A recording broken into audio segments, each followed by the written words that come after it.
Okay. Excellent connection has been maintained, and it looks like it's going to for this live stream here on a Milky Way Thursday at 6 p.m.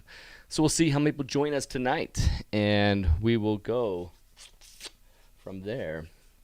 Oh, you know, I never created that survey for everyone to sign in so that I have, we can do that. I can do that still. Let's go ahead and get this final time lapse. I can't believe I hadn't rendered this movie yet of the Aurora time lapse. So let's get that in there. So, hey, welcome in those of you who are hanging out with me right now. We are going live in about 18 minutes, and I'll see you all then. In the meantime, I'm just piecing together the last steps on this that I realized I wanted to change some things. So we are good. You know, I might even play the long video just because I'm going to be busy. So let's see, where is it? Here we go.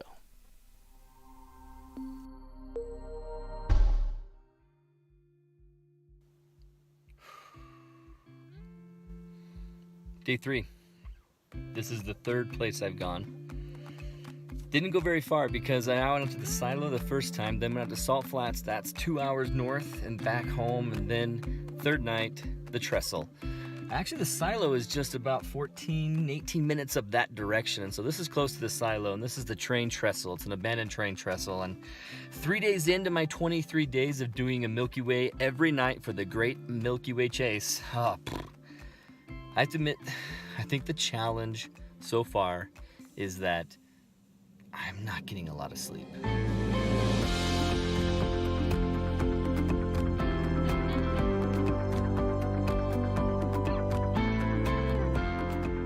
Just like last night, I'm using this Rokinon lens. I think I'm gonna use the Rokinon lens every video. This is my Canon 5D Mark IV. At the trestle, there's a couple shots. There's this area that you can shoot down the tracks in a late Milky Way, and then you can also go down below. This railroad tie right here only goes so far. You can't see it in the shadows there, but it terminates at that point.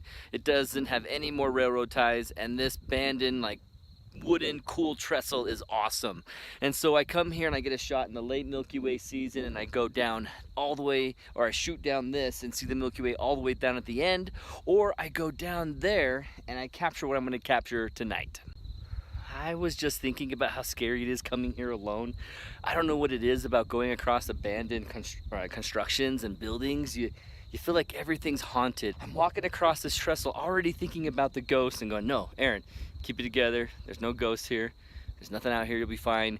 And then these two giant wings start flapping, and I think there were a pair of owls maybe, because birds typically don't fly at night, and they were too big to be bats. And they flew out from perched underneath this and scared the dickens out of me. Oh my God. So I'm gonna get this done quickly.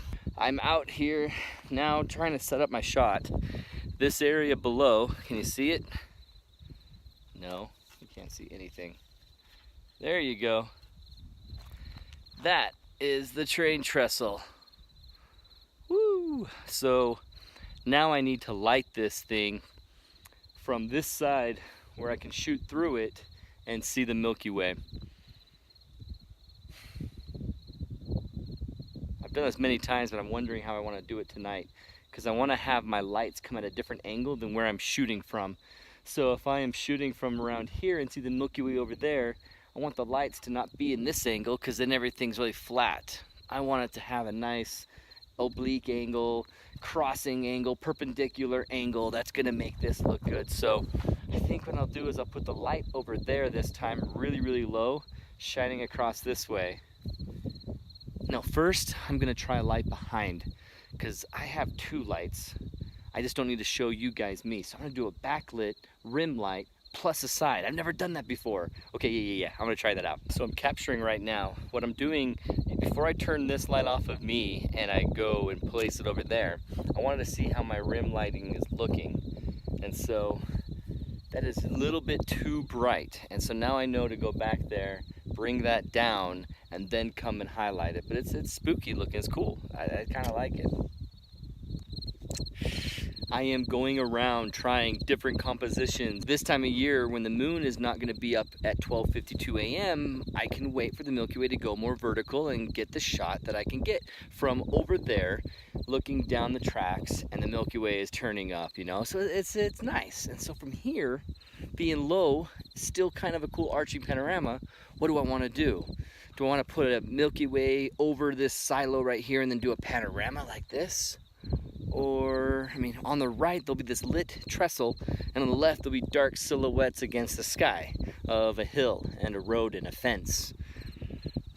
I don't know what I'm loving, so I'm keep trying different options. Check out these ones while I walk over there to the other side and try my typical composition.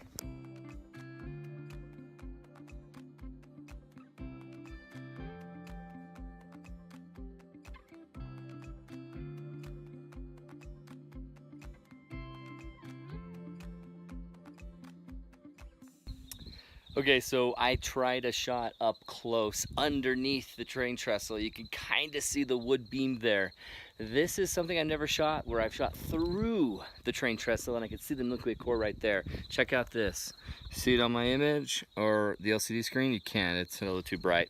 But I'll check it out, show you in the other picture. But this might be the shot I come out with tonight. It might be something that's great, or I need to go back and kind of do the thing that I'm typically used to. So we got this panorama. I went all the way from there, all the way till it ends with the arch over there at Cassiopeia on that hill. So I got the full arch in there.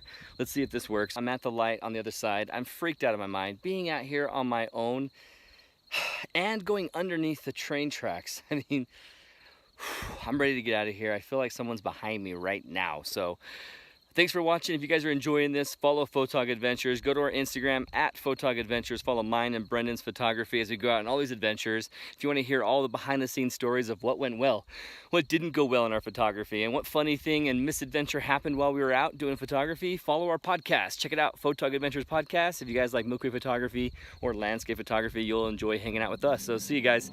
See you next video.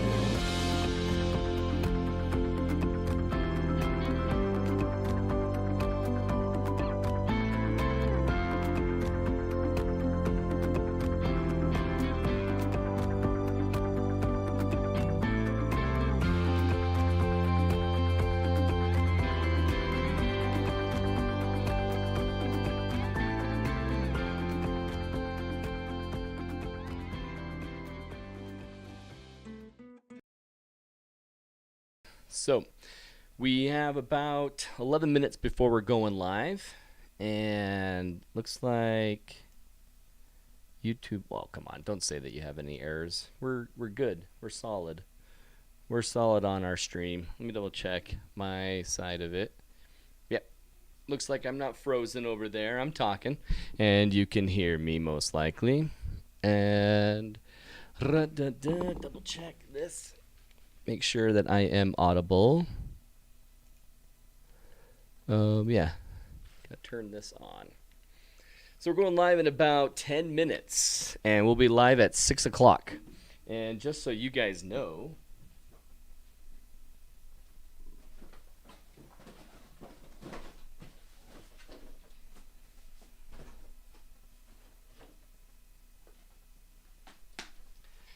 I am doing a giveaway of these. One of these. So the winner will get to choose whether they want a V mount or the Z mount. And those Z mount and V mounts are these.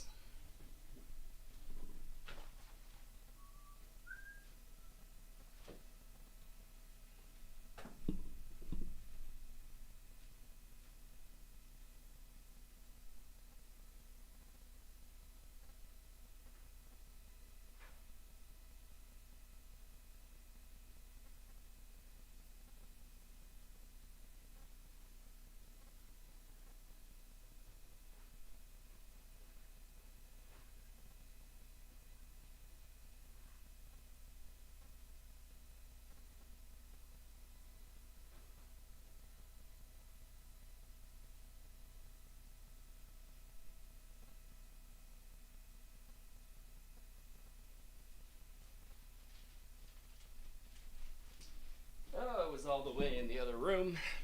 And so I'm returning now. to show, hey, Kirk is here. Awesome. And this is a V mount. So this is the V one. And I'll put that on there. And Kirk is a moderator, so help me with everything today. This is a Z. You can see how it's an extra flap. So you get on an angle, and then you can nice and straighten yourself up. Boom, there you go. So this Z mount from Alyn Wallace, Move, Shoot, Move, and a V mount. So you got your choice, winner. So at the end of this live stream, I will give this away randomly to one person. So that's the giveaway today to make up for the fact that, this is killing me. I'm hearing myself talk. I don't want to hear myself talk anymore.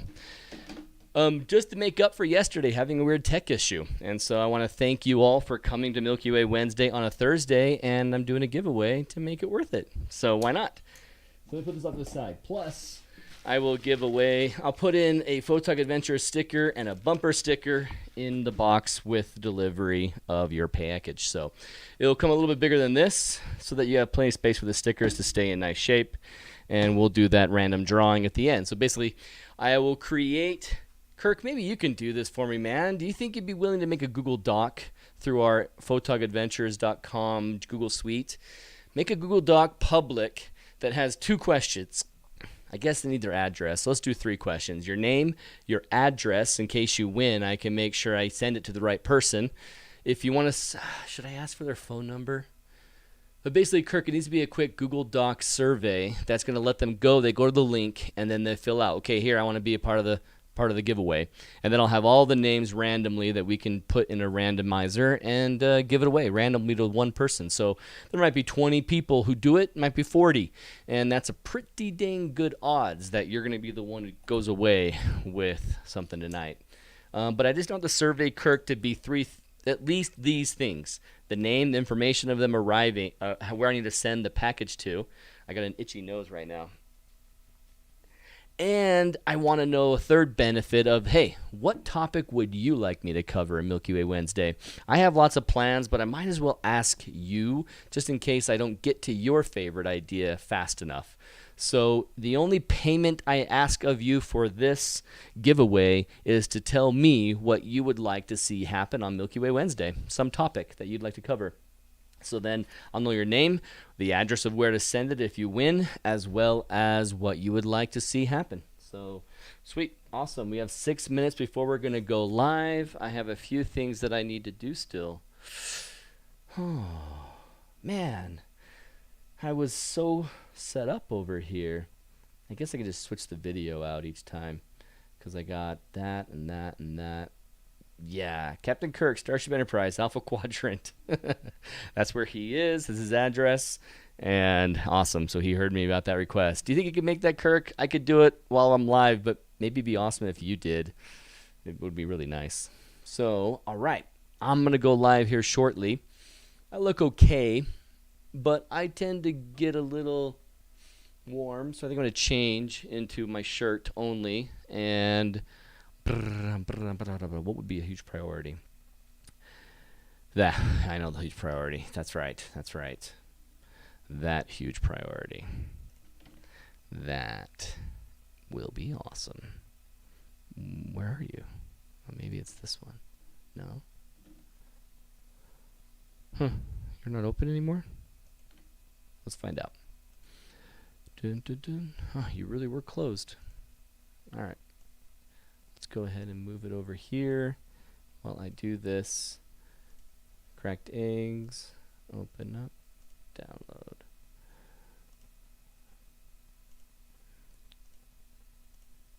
Because we ended up having extra time yesterday, I added a few more features that I know that I'm not going to share Mary Beth's locations in the North Shore by Lake Superior, but I will gladly share the locations in Bisti. And this area, I trust photographers. I trust all of you to treat this place with respect and to not cause any problems. And I also want to keep you safe out there, so I want you going right to the right spot safely. So I'm opening up in Google Earth my hiking maps that got me at my group there. Whoops, close that.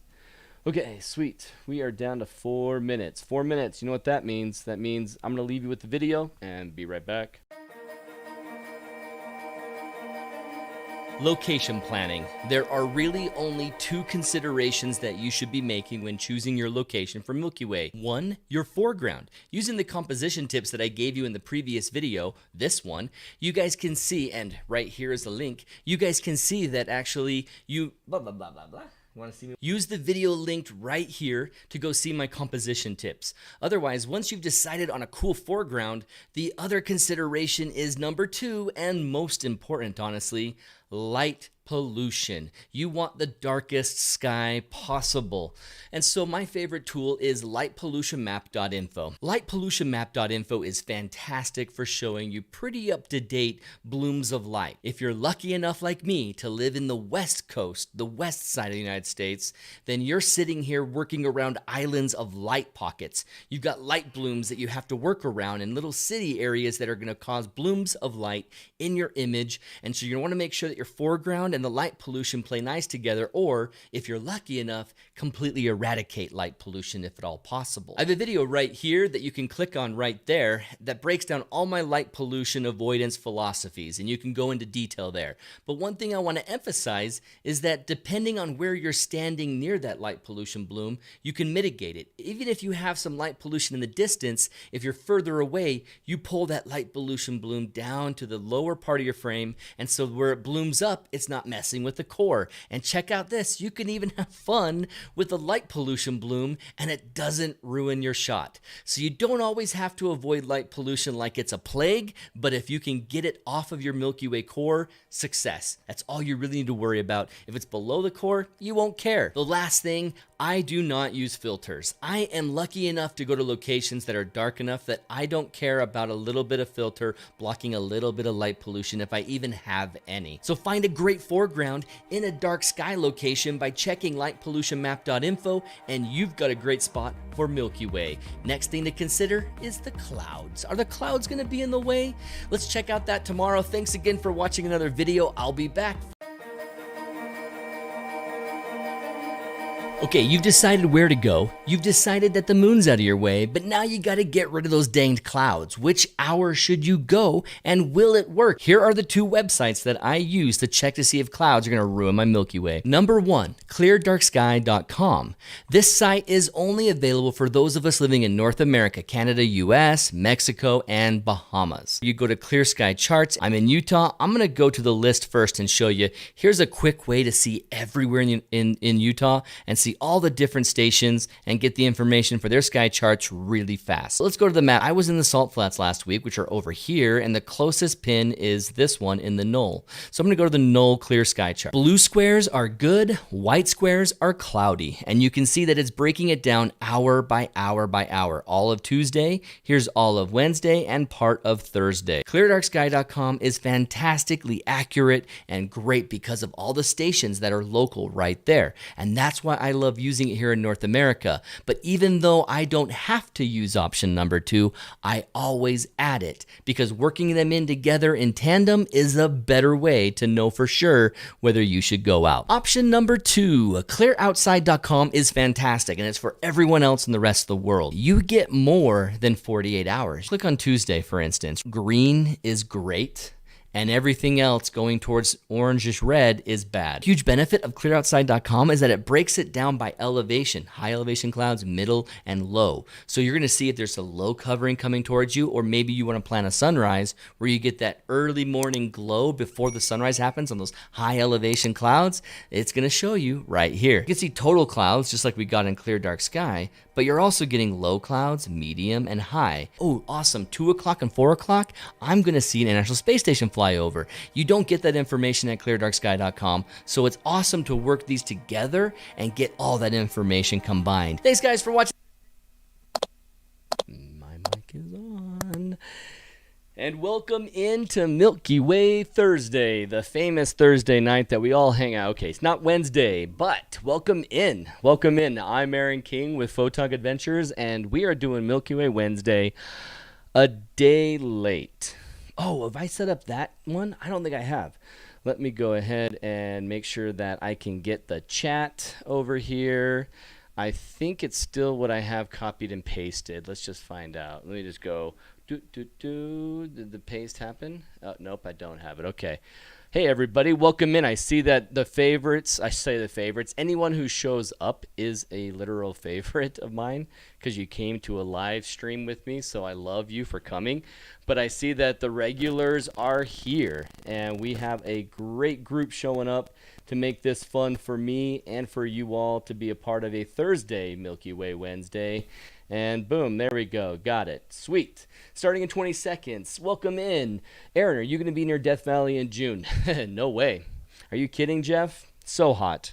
No way I'll be out there, unfortunately. Now, in June, where I will be is in Oregon. I'll be up in Oregon on the coast and Crater Lake. And so, welcome in, everybody. JHM found it. Jeff Gard, Kathy. Hey, there should be no difficulty ever finding a live stream for my videos because you just go like this. You go straight over here. You type in YouTube. Type in Aaron King. And then, boom, Aaron King, the bearded Aaron King. And there you see. And the live streams will always be at the top. Always be at the top, and you click that, and there you are, watching an ad. Got to make money somehow, right? Okay, so I'm so happy I'll be able to see stars again. Kathy is coming from Chicago, and she's going to be out in Utah here in a couple weeks, and I get to hang out with her. She's bringing Italian beefs, and that is going to be fantastic. For those of you who weren't here at the beginning when I was testing the mic, testing the live stream, making sure the stream health was solid, I talked about the giveaway that I'm doing today, and I'm going to show you a couple things. So this right here, oh, you know what? I'm showing you my big fat screen. I should do this. This right here, these are your choices. If you are the winner who randomly gets this, you will get a V bracket or a Z bracket. Let me show you the Z bracket. There's the Z shape of the Z bracket. Both of these are the Move, Shoot, Move Alyn Wallace brackets. I'll show it a little tighter so that you can see the text. Yep, there we go. Proof, Alyn Wallace signature and everything. So these are going to be a giveaway. I have one of each. Depending on what you would want, you can pick. Oh, I want the Z bracket, Aaron. Send me that. You know what? I don't even think I want the Z bracket because I'll probably just use it as a V bracket. So send me that V bracket. Like, you got it. I'll send it to you. And in your package, I'll also include a Photog Adventures bumper sticker and a Photog Adventure sticker to put on like your computer somewhere, wherever you think is cool, just so you have it. I think I'll find the smaller ones too, so there's one size smaller that I can hook you up with. They're fun to have. On the back of my vehicle, I have it. I only feel bad about speeding whenever someone could read that, but you know, that's how it is. Welcome in, everybody. We have a good group hanging out right now. Thanks for joining me, and thanks for being a part of tonight's stream. Let's see the stats and the odds of you getting out there, or I should say not getting out there, you getting the victory of earning the V or Z bracket is pretty high. But you got to be here at the very end. You got to be here at the very end when I do the final randomizer and everything. So if Kirk's able to find the time during the live stream to do what I requested, we'll use that feature. Otherwise, we will go in a very simple method to choose randomly one person. My apologies for coughing throughout this. We'll see how long I can handle talking over this. Hey, Bob made it. Welcome in. It's actually earlier night for the East Coast, friends, so at least we're going to have it better. Sucks that it's full moon, Mary Beth says. Yeah, Aurora data has been off the hook all day. I'm curious about that. Let's go to spaceweather.com. Let's go ahead and join together and check out spaceweather.com. What's it showing? Oh, looks like my circle is showing up already. Ooh, what's it saying? Amazingly, I'm able to photograph them despite the moon and the urban light pollution, a geomagnetic storm. Oh boy, oh boy, oh boy. Oh, whoa. Look at that oval. Look at that oval right now. Yowza. Yeah, it's going off the hook. Too bad it is a full moon. Is it totally full right now? Ah, that's the worst. So Mary Beth is an Aurora chaser. absolute nut for it, and she'll do anything like drive 20 hours in snow and rain and sleet and ice just so that she can make it to Devil's Tower for an aurora, which we'll be talking about tonight. So the actual full moon is Saturday, but it's a giant waxing gibbous right now, so oh boy, that's as big as it can be, really, almost. I can do it, Kirk says. Sweet, awesome. So we'll have a link, that'll send you to a Google survey that you'll just answer 3 or 4 pieces of information. Your name, so I know how to send it to you. Address, so I know where to send it to you. And then I want you to answer, I'm saying 4 because maybe Kirk will have an idea that we should add something else in there, but I think it's just 2. Name, address, and then, what am I hearing?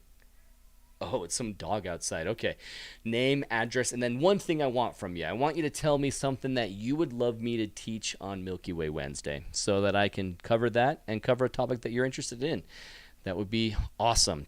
All right. So I am going to, hey, John Fody has made it. Awesome. Welcome in. So I'm going to go ahead and minimize this window. And let's get started. I have lots to go over tonight, and I'm going to start this adventure by sharing a time lapse from this area in the north by Lake Superior. In fact, let me get Google Maps up.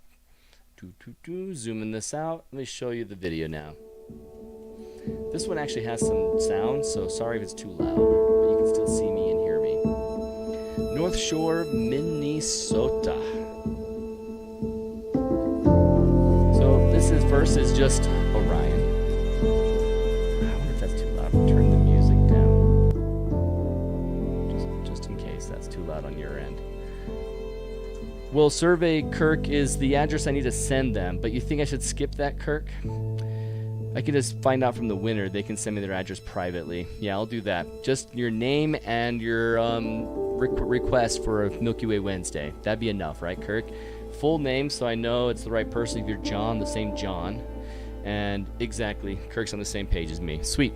Sounds good to me. That way they don't have to put it on the survey at all. Good move. Good idea. So checking out this looping time lapse. After it goes through the first one and all the music, I'm going to minimize the sound. All right, no more sound, just me. And I want to show you this area on Google Maps and get you aware of roughly where we were. But the time lapse that happens after this Orion one was 27 images, which is why, if you noticed already, I had to loop the Milky Way some, just to try and make it last a little bit longer connected with this Orion clip. And with time lapses, when you turn on your camera and just let it run with your intervalometer, it's so sweet to just see what you capture. And with the big resolution our pictures are coming through as, you have the freedom to tighten in on a shot, tighten in on an area, and take 20 something images and create what looks like a lot more of a time lapse. That moment right there where Earl goes out beyond that rock and sees the moon crescent on the horizon created a tremendous image. I meant to get a hold of Earl on today and yesterday to try and get him to send me that picture that he shared from there so that you could see it, but unfortunately I did not send that text. My own bad. Sky Vista Steve, hola Aaron. I was apparently on yesterday's stream, so I just got in. Oh, sorry. That might be hard for some people. They might be all going to the old one. When I said delayed to Thursday and you think that one will start up, YouTube just does not do that. You cannot reopen a stream. Once the stream has been turned on, once it's turned off, that is it. You cannot go back to that same link and stream. You have to create a new one, which is why it was just better yesterday just to postpone to another day, fix what was going on, and we're good. We're good. So the moonrise was really pretty, Mary Beth says, when we were out there. That area along the north shore of Lake Superior, John says that it is great any time of the year. Well, let me take you there real quick. This is the beautiful view of the lakes, the Great Lakes, right? And when we're up here in this upper peninsula Michigan area, it is brilliant for looking north over the water and seeing a nice clear horizon and seeing aurora. Like I will do later, I might as well pull it up now. Instagram, Mary Beth Kaczynski, and Mary, there we go. Mary Beth Kaczynski, we're going to look at some of her pictures that she captured from these nights. A little preview of what you're about to see. Just so that you know this terrain, let's go back down to some older pictures where she got aurora over Lake Superior. In fact, oh, that's a good example right here.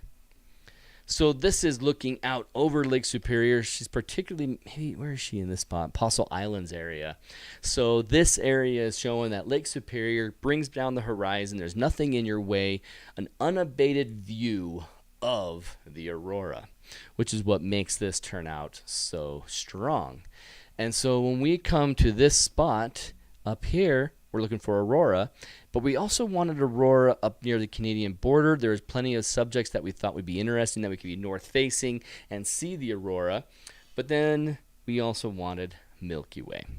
And so for that workshop with Mary Beth Kaczynski, we were chasing through here. You know what? Let me go into the camera chat because I want to find something that I have found before. Apple TV ISS screensaver, because these videos are fantastic. And there's one where, yep, here we go, going over California to Vegas, no, all the way to Canada, all the way over to Canada, because that's the one that shows the really gorgeous shot of the aurora. Did they just call it aurora, maybe? Because when you see this from this perspective, you're going to see what I'm talking about as just an amazing view of, all the TV aerials, and yet it doesn't have an obvious name for the one that it is. This is another one of those things that I just last second thought, oh, I should do this. Why not? North America Aurora, I bet this is it. Oh, yeah, perfect. Load. Play. Come on. Now playing. Maybe it's going to get going here in a second. So while I talk about this area, I'm hoping that it'll show.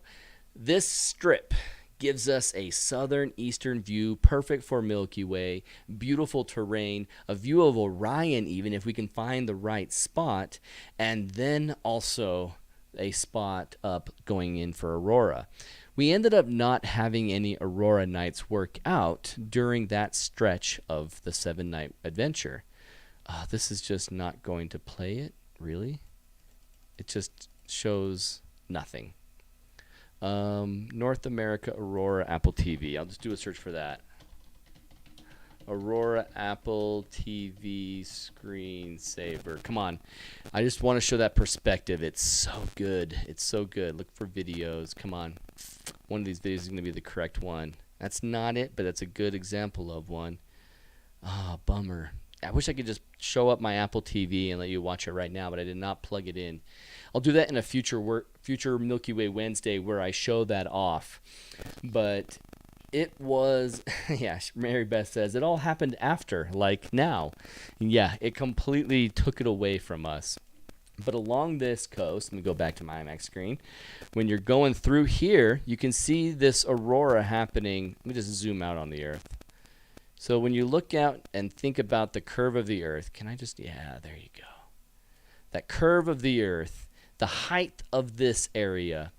Sometimes you forget how high up north you are, and you're kind of in a similar latitude line as Banff and Vancouver up in Canada, being out here in the northern part of Minnesota, as well as pretty high up there at Eagle Harbor, Copper Harbor area, right here off of this Keweenaw. I can't remember, Mary Beth. Write it once and I'll remember how to pronounce this whole peninsula up here. It is a great view. You're high up, and you just forget how high up you still are on the northern latitudes. And so aurora turns out terrifically. Like we said, it didn't quite turn out, and we ended up only getting Milky Way shots. And let's celebrate one of those Milky Way shots right now. This I'm just simply calling the location Snowy Chalice. This is over Lake Superior, Keweenaw Peninsula. Yeah, Keweenaw. I was like, Keweenaw. No. Keweenaw. Keweenaw.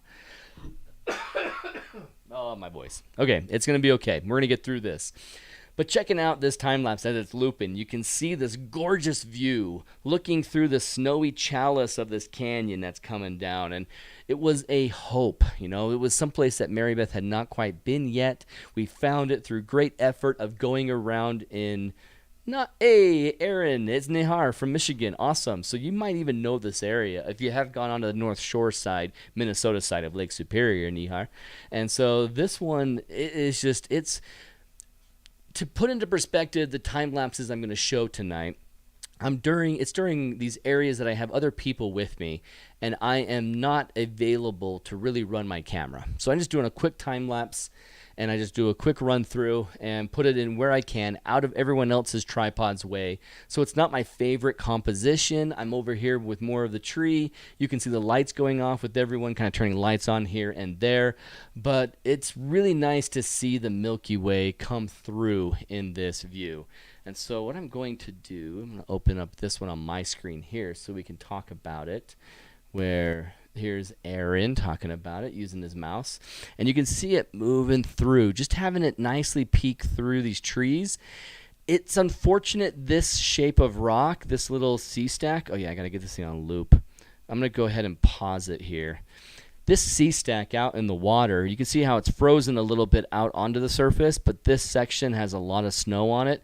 If it was out to the left more, maybe in the middle, it'd be really terrific if we get the Milky Way up and over it. From Mary Beth's position, she was able to get a nice view of it, and I'm hoping that her Instagram reveals that picture. Did you have it on here yet, Mary Beth? I hope so.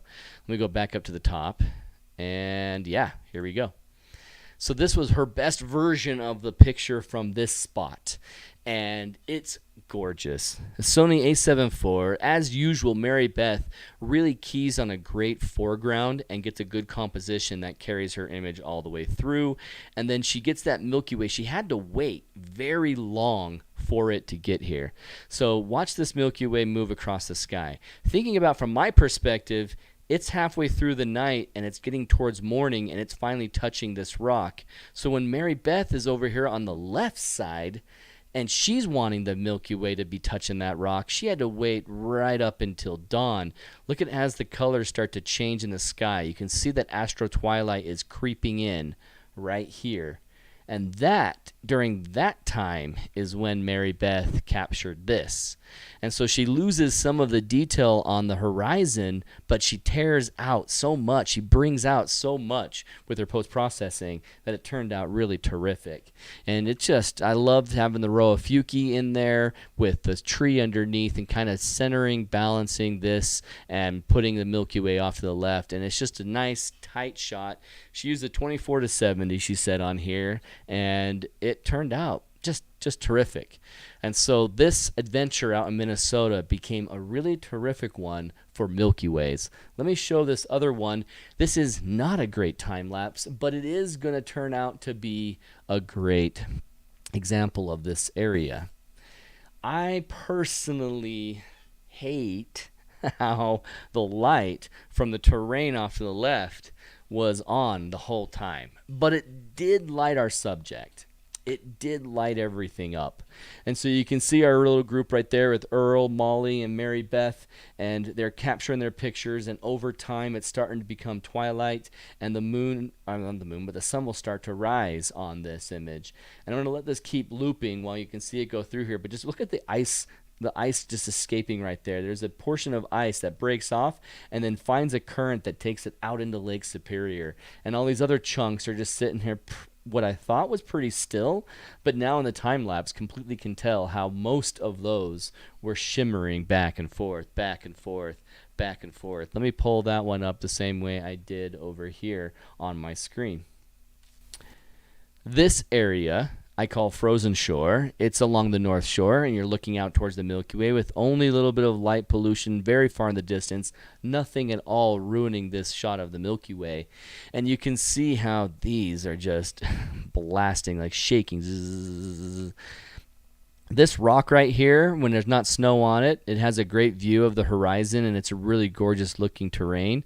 And it's just fun to stand out on an ice shelf and capture like they are right here. I'm on a higher up, about 2 feet, 1.5 feet up higher ledge above them, where I put the tripod out of the way of their shots and just captured a nice wide angle capture. You can see that there's 424 images in this one, 13 seconds, f2.8, ISO 10,000.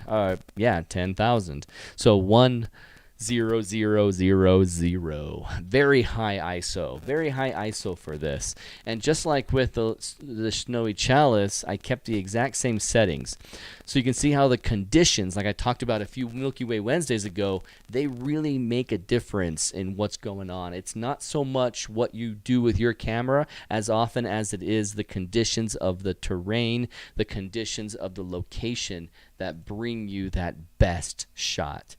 Now, even though the moon was out in that first time lapse I shared with you, it is really cool to see this kind of view. The group, Molly right here, Mary Beth, Earl, and seeing this different formation out on this different section of North Shore. It's washing away our core, but it's still really fun to see it. So when you have a kind of compromised morning or night and you're out anyway, running a time lapse will give you something that you otherwise wouldn't have.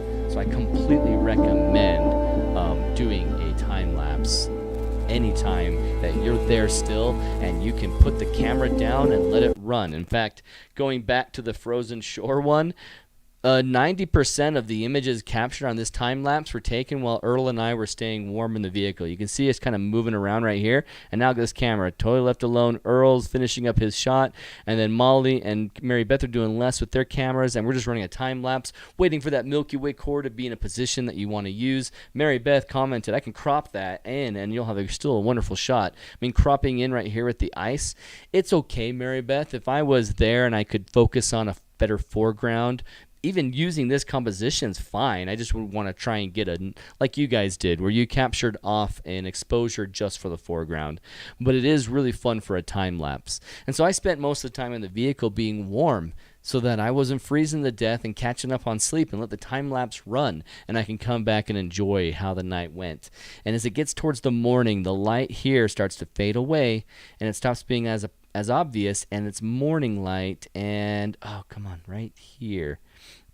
There's light is still on, but if you wait until that morning like Mary Beth and Molly did, you can get a capture of this terrain nice and clean to work in a blend to bring your Milky Way together. And so these time lapses really let you see the stretch of the Milky Way as it moves through. Now, I don't want to spend too much time on the North Shore because I'm going to tell more specific location information for Bisti. But for the middle climax, I gotta have a little bit of fun right now with Mary Beth and I's experience out in Devil's Tower. So I don't have any of the videos of us driving through the snow. I wasn't with Mary Beth. I left before her. We had the snow and ice coming in, so Molly and Earl left early on their flights out, and I started trying to beat that weather. I get all the way to South Dakota on the very far eastern end, and I take a sleep in a hotel room thinking it'll be great, it'll be better if it does snow tonight. At least it'll have been plowed and I can drive on the plowed road tomorrow. Yeah, that didn't work. I ended up waking up to the complete snow just having come through, and it seemed like as it started far in the west and was coming to the east, I was in the portion that had just been snowed on. Well, I shouldn't say it that way because it was hanging out and snowing a lot. So once I finally got to the far west end of South Dakota, I got out of the snow, but I mostly was in parts that were still being worked on and being plowed and driving behind the tracks that semis were making so that I had a good view of the terrain. And so it's like I could get my tires on a nice surface that would work out. And so while I kind of multitask switching a clip here, I am going to change this over to the Devil's Tower sunset. Good. And then I'm going to change clip 3 over to the Devil's Tower Aurora. because as I'm driving in the snow, Mary Beth messages me and says, hey, I'm on my way too. Actually, she's messaged me when I was on the way in the dark saying she's on her way out to South Dakota to join me at Devil's Tower because all of this weather was causing it to be impossible to see what aurora was coming because there were like 6 CME blasts of this class, and then a greater class, a little bit lesser class was like 11 CME blasts that had just come through. So these coronal mass ejections had happened, and so there were flares and action happening in the sky. It was nuts. You know, Mike just made a comment. Night time lapse in a group is a fiasco. Oh yeah, it's a light fiasco. When you're alone and you want to create a clean, interesting time lapse, that's when it's best. Alone, no one making light in the middle of your shot or moving around a lot in your time lapse. But for me, it's kind of fun to capture the group and see how things go, as you're going to see a light and motion fiasco for my last Bisti Badlands time lapse. Here he comes. Nihar, Aaron, how to reach to this place? If you're talking about Devil's Tower, I'll tell you the locations of North Shore. That's Mary Beth to share, not mine, so I can't share that. But if you're talking about Devil's Tower, you got it. It's coming right up. So, oh yeah, that fact of all the flares were hitting us. Aurora was possible. Clouds and ice and snow were all over the areas closest to Mary Beth. So she had to drive the distance and go out and get away from it all by joining me here. So check it out. In fact, let me transition this. I can pull out of there. And you can see how we were up in this North Shore area, drove all the way down, went to Keweenaw Peninsula, and then came down through this way, returned everyone to Minneapolis airports, and then continued driving. And I was just inside Watertown, South Dakota, when I went and got some sleep. And so it's just on the very far east side, and then you continue through South Dakota. And I wasn't until here that I got out of snow. I was in white knuckle, slippery road driving snow all the way through here. When I crossed this water, I was like, yay, look, it was getting easy. I crossed this bridge at Forest City, which was just a gorgeous bridge. In fact, I wish I could show you that video right now, but let's just zoom in to Street View. Come on, take me to Street View and show this bridge off. Cool bridge. And the view of the water, oh, this is really terrible old, what does it say? 2022, 2020. That's still a really low res version. All right, well, this is the street view that they have. As I'm coming through with snow and I'm driving through a cool bridge that you really can't even see yet, it's really neat to see the terrain. Come on, no, exit ground level view, please. I'm also wanting street view and ground level view. There we go. Pulling all the way out. I cross over and I start coming this way, and it's dry. It's starting to become dry, and I'm messaging Mary Beth, hey, hold on to hope because it's dry for me already. You're going to be safe too, because she's starting to second guess even driving where she's driving. The roads are so bad on her. She's in the southern part of South Dakota, and I was this upper part, and there were just accidents after accidents she was passing on the road. I didn't pass more than 2 cars that were off the side of the road. No accident, just like they got stuck in the snow and they had to have someone pick them up and wait until it was dry for them to get it out.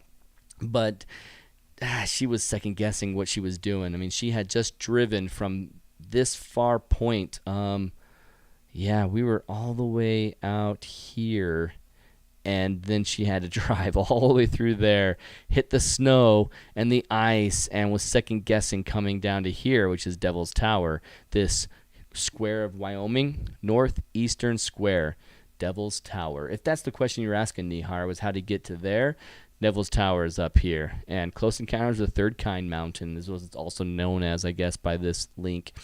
So we're driving through this nuts stuff, and finally I get into the dry terrain, and I'm just so happy to make this last stretch of the drive there in the dry weather, completely warmer than it's been, and then I make it to what is Devil's Tower. And Devil's Tower is fantastic. Look at how it peaks off of the terrain. It completely stands out, right? Unfortunately, Aaron King is used to the terrain being terrain plus terrain, not really trees and terrain. And so when he looks at this and sees those trees, he's like, okay, those bushes will be in my way. I know they're trees, but I don't recognize how big they're going to be. And in reality, there's nowhere that you can be from this parking lot, the visitor center, and see the Milky Way. There's no position that you can be. All of those trees get in your way. So look at this. Tree, tree, tree, tree, tree. So the core is going to be right here off to the side going over Devil's Tower. And while Devil's Tower reaches out above those trees, the trees are just in your way, in your way, in your way. And I was in the winter when most of these deciduous trees didn't even have their leaves. And it was still really an impossibility to get the core unless, and let me exit street view, exit ground level view, all the way come out, unless you go out on these rocks. Now, I maintain that the sign that said, beyond the boulders, up towards the hills, you need a permit to go and climb anything. They didn't say anything about needing a permit to stand on these rocks. So I maintain that I wasn't stretching the rules. I was off the path to stand on these rocks, but as you can see, the pathway goes right through these rocks, and so you don't trample down anything to get there. And so I felt like it was still very respectful to get out in the position I needed to with Mary Beth to see the Milky Way off to the southeast. And still, because you have to go to this curtain, this draping rocks area, you still have to basically do this widest as possible shot and have the Milky Way intersect. It doesn't even go up and over, at least at this time of year. So it's not the right time to go early when your core is barely visible before sunrise and it's going to go through this. I do not have the pano to show off right now because I've been sick, but I will do that in a future Milky Way Wednesday, or at least show it off somewhere. You'll have a chance to see how this picture turned out. But we're going to see how Mary Beth's Milky Way image turned out over on her Instagram right now, right here. Look at this shot.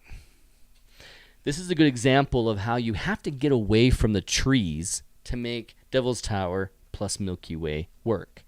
Some of the comments that Mary Beth's saying that you might not have been reading, she says, I still can't believe that was the only place where there was clear skies. It was freaking nuts. Trying to drive through all of the snow, all of that to get out to clear skies where we can see aurora around Devil's Tower. So being further away from Devil's Tower, but then with this 40 millimeter lens, you can start to make it large enough of a structure in your image. I mean, typically my foreground subject, I wanted to get this high in the frame at least, but then I want to continue down. Mary Beth had to continue the interest by doing this road and using the road as an interesting leading line up to the shape of Devil's Tower to make this composition work, and it worked magnificently. It's really gorgeous, and in fact, it became an astronomy photo of the day, astro photo of the day, the APOD, and so it's really great picture right here. And I want to show off this other picture of that North Shore spot. You can see how the rocks that have been covered by snow and how gorgeous it looks in the winter. This is one of the reasons why Mary Beth likes to go in the cold. Oh, this time I took along Photog Adventures. Woo! She mentioned me. And this right here, this image, 2 degrees temperature is not fun. I don't like it. Hey, Lawrence, you, there he is. And this was not easy for me with my gear, as I was not built for Canadian and Northern Shore, Lake Superior cold. I was set for something that was like good after 20 degrees. It gets too cold on me. And we were down at -2, 2, 3, 4 in the early, single digits of temperature in Fahrenheit. And it was too cold. It was too cold.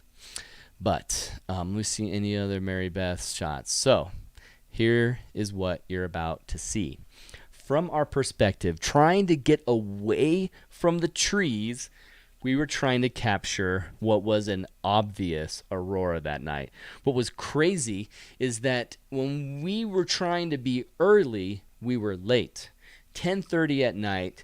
We're thinking, okay, it just barely got full dark. Let's see how the aurora's doing. Oh, the aurora's amazing right now. Let's go. We're driving as fast as we can. We pull out and see what we can see. We look over and like, yep, there's aurora. That's aurora, this big band in the sky. It was so obvious. So naked eyes, you don't see the color of pink. You don't see the color of green, really. What you see, it looks like light pollution on the horizon. Like that is an obvious brighter section of the sky versus that section of the sky. That section over there, it's bright. You can tell something's going on. And so we could see this oval shape in the sky going, well, that's aurora. That's definitely aurora. We got to hurry. And we already had scouted out this one spot that we really liked. And we thought, okay, this could work out where Mary Beth could get a foreground interest, a line that she liked, and maybe work with that and make Devil's Tower big enough and get what aurora peaks out around it. And as you can see here, a lot peeked out above it, but only the pinks. Hey, Ryan Luna's here. Awesome. Welcome in, Ryan. And now I'm going to show you a time lapse of Devil's Tower just so you can see in sunset, see the detail, the texture of Devil's Tower, and get a little taste of that. And then I'll show you the Aurora one. So this is a movie, right? Okay, I made it 50% speed, but maybe I shouldn't have because there are no clouds in the sky, and you can barely tell that the color is even changing on that rock. But yes, sun is setting, and I let this run. And just so everyone knows, because I'm a nerd, not a big enough nerd though, because I had never seen Close Encounters of the Third Kind. So what I did when I dropped off Mary Beth back at the hotel to get some sleep because she had driven right through the night and had been up for 24 straight hours and needed some sleep before her aurora. I left her there and came back to capture just the transition of night for the YouTube video. And I put the vehicle off to the side of the road near the spot that we're going to capture from. I took a sunset from there to show the context of the terrain and how big Devil's Tower was from where we're going to be, because I knew that my time lapse of the aurora was going to include me showing just silhouette Devil's Tower like a tooth in the distance. It would not be visible. It would not be that interesting. So here is a slow. Yeah, Kurt Keyes is like, what? You've never seen Close Encounters of the Third Kind? I hadn't.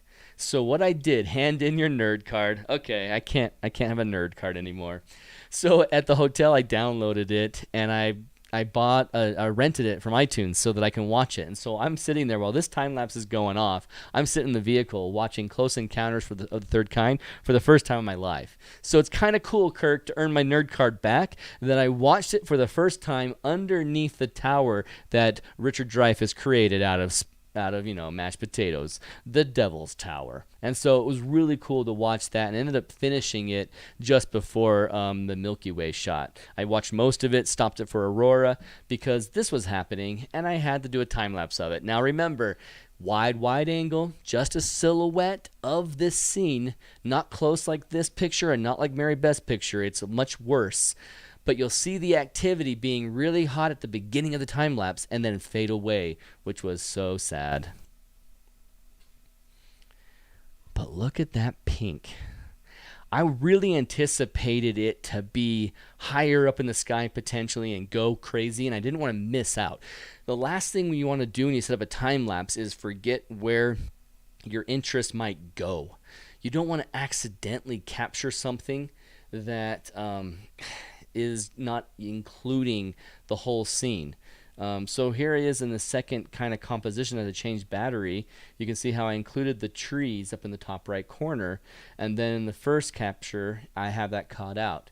So I'm expecting more activity. Activity wasn't getting there yet, but since I had to switch batteries, in a time lapse, you don't want to keep going in the same direction if you have to stop. Make sure you change the composition somehow. Typically, you should make a much more drastic change than what I made here, but you're going to see how at least when the battery gets changed, I change position and go.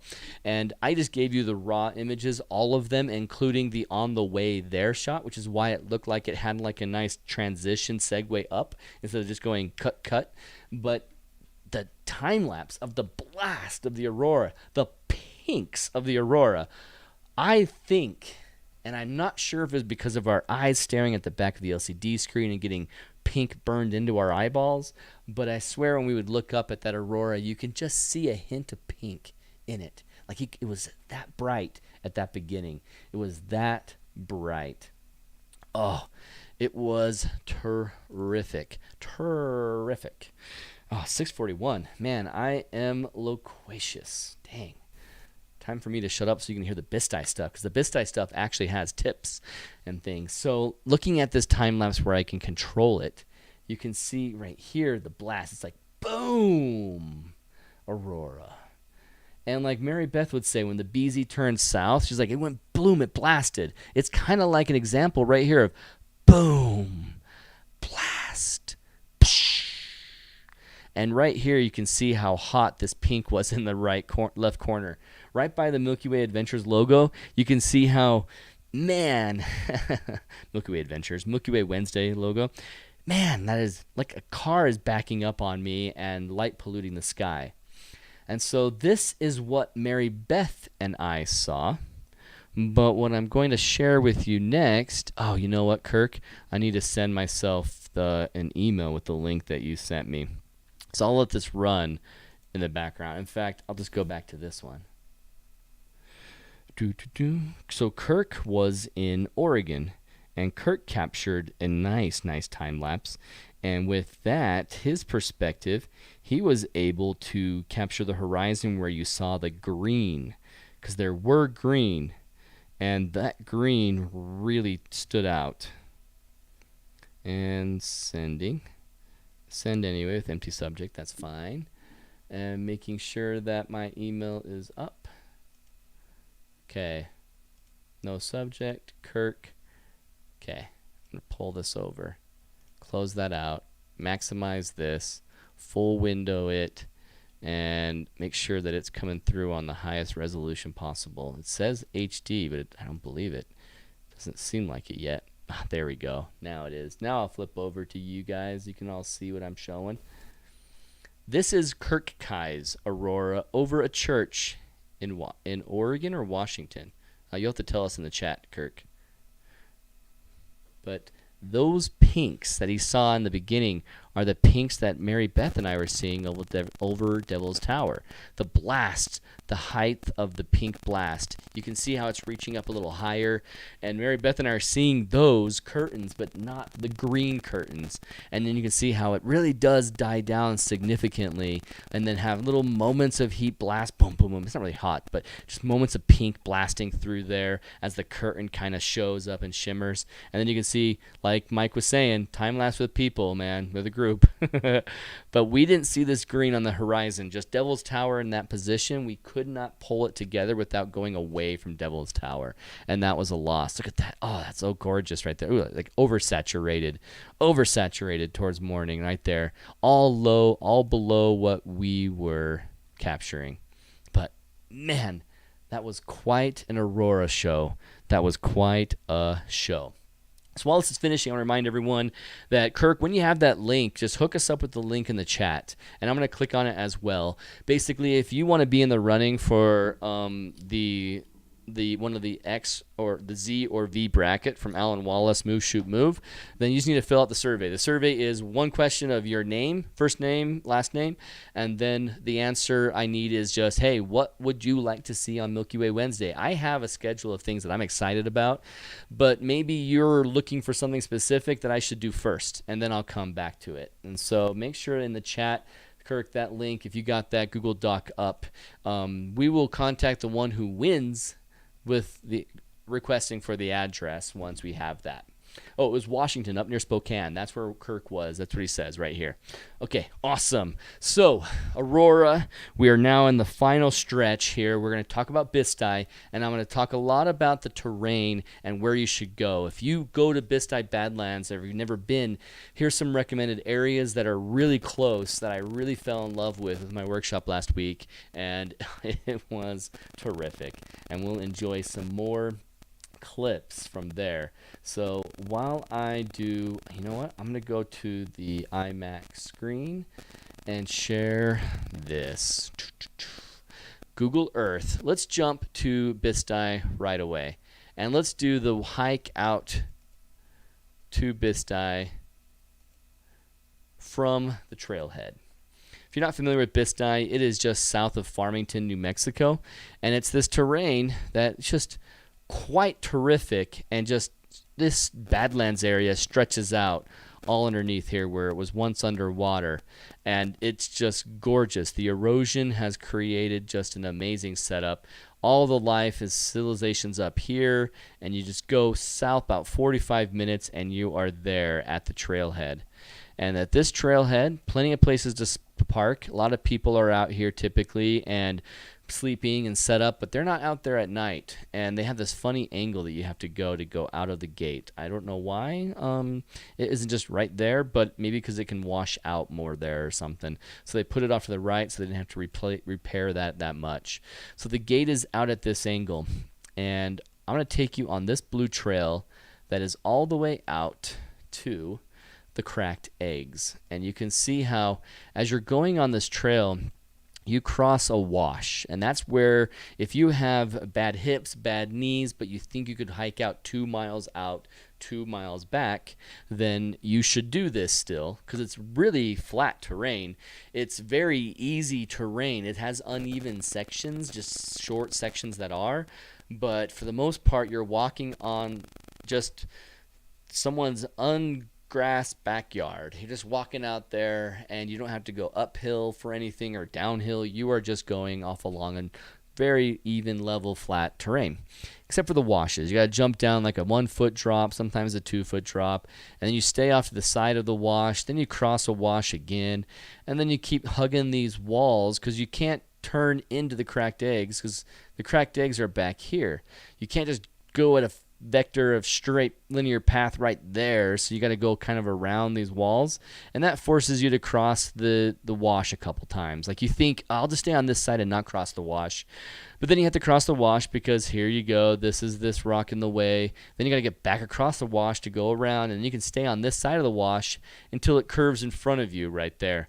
And so you end up having to cross it twice if you go through this pathway, so it's fine. You have to cross either way, but they're very easy sections typically, and boom, voila, you are there at the egg hatchery. And this egg hatchery is just the cracked eggs, little short rocks, shallow rocks with a shallow terrain in the distance that you do have to wait quite a bit for your Milky Way to show up. And let me prepare that first clip. Oh, whoops, close. I forgot to change it to the mode that allows me to edit something without you guys having to see it. So I hope Kirk's been able to share that over. Let's start off with the cracked eggs there, and then the bonus one. I'll show you here. Good. Okay. All right. And here's the cracked eggs. You can see this time lapse as it goes through. Like again, I have helped everyone on their tripod, so I just left my camera here. I have my settings set at 13 seconds, f2.8, as wide as I can, and I'm in vertical orientation, which I find is much stronger at the cracked eggs, just so that you can take that hyper foreground subject of the egg and bring it under your nose, make it bigger and prominent and strong when you're out here. This terrain is very different than you might think, and it's kind of diverse and interesting, so there's a lot of different options. For instance, Steve, who's hanging out with us tonight, he has some images that he shared with me that we can share on this video tonight to show, say, this example of a different area of the cracked eggs to kind of get a feel for the terrain. Where am I going? Right here. So here's Steve's image. You can see the Milky Way going off to the side. Here's the beginning of the cracked eggs, and more of them are off here to the right. And he's focused on a subject right here up front with a much different shape. Now, unfortunately, this one wasn't focus stacked, this image that he has yet, just because he's in a group of people. He wants to turn his light on to focus stack that. He wants to capture that, but we're preventing him from being able to do it at the time because, well, there's too many people with open shutters and people who will scream and cry if you turn on light, and justifiably. And so we unfortunately didn't allow him to focus stack this, but you can see the interesting terrain, the flat to the interest, to the gaps to the higher hills that are blocking our shot. Let's go back to my time lapse. These cracked eggs, when you feature them looking straight down like this, it makes them a little bit larger, but you have to focus stack with a couple. And I didn't do a focus stack here. I end up only getting one shot when everyone else is focus stacking on one composition. I do a quick focus on it. And I'm going to give you an example of something I don't typically do with my time lapses, but you have the option to do. And it'll also give me a chance to show you something that you should consider when you're out here. Oh, okay, Kirk has sent me the spreadsheet shared with me. All right, live stream entries. Kirk. Okay, so sweet. It looks like you have shared it, Kirk, because I can see some people filling out their information. This is perfect. Thank you guys so much. I can see that you're filling it in, and so we've got Jeff and Dave and Mark and Nihar and Thomas, all of you who are filling this out.